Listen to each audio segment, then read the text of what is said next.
Kick-ass facts! Pew, pew, pew, pew! Today we are talking about funeral traditions. Tibetan sky burial. Tibet. Bodies are dismembered and placed on mountaintops for vultures to consume, letting nature reclaim the body reflects impermanence, compassion, and the cycle of life. It's considered a final act of generosity. Native American Plains tribes also had sky burials. The bodies were placed on wooden scaffolds for scavengers to consume. The spirit is carried to the sky, returning to nature as part of the cycle. Sati, historical India, a widow was burned alive or self-immolated on her husband's funeral pyre, now outlawed, thankfully, historically tied to ideals of devotion and purity, though heavily debated and condemned as a patriarchal violence. Widows wore white, the color of mourning in Hinduism, and removed all jewelry before the act. Rurutu cave burial, French Polynesia. Bodies were placed in sea-facing cliff caves, often seated or lying down. The cliffs represented a liminal space between land, sea, and spirit. The location allowed ancestors to watch over the island. White or flowered cloths often wrapped the deceased, and family might wear flower crowns during ceremonies. Ancient Inca also had cave burials. Bodies were mummified and placed upright in tombs with food and tools. The burial in sacred mountains was thought to connect the dead to the gods. Water burial. Bangladesh and India, bodies are cremated and ashes scattered in the sacred Ganges River. Water purifies the soul and aids moksha, liberation from the cycle of rebirth. I'm sorry if I mispronounced that. The deceased is wrapped in white cotton. Mourners wear plain white. Red is strictly avoided by widows and mourners.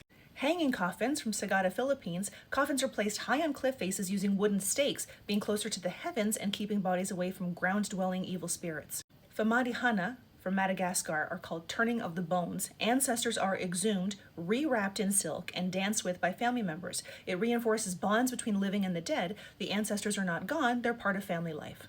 Endocannibalism, the Foray people of Papua New Guinea, relatives consumed the flesh or brain of the deceased. This was done to honor the person and keep their wisdom within the tribe. This practice has stopped due to health risks like Kuru, a rare, fatal, and neurodegenerative prion disease.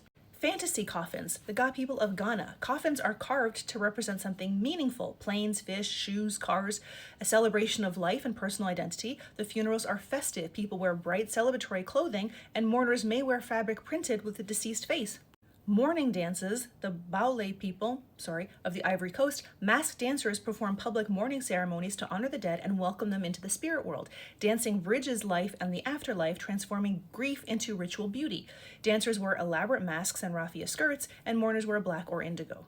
Turning off the stove, Kosa, South Africa. After a death, cooking fires are extinguished for several days because life pauses. The hearth is symbolic of family unity, and its silence honors the spirit's journey. Spirit offerings, Yoruba, Nigeria. Food, drinks, and gifts are presented at altars for the deceased and ancestors. It helps the soul transition peacefully and keeps ancestors honored.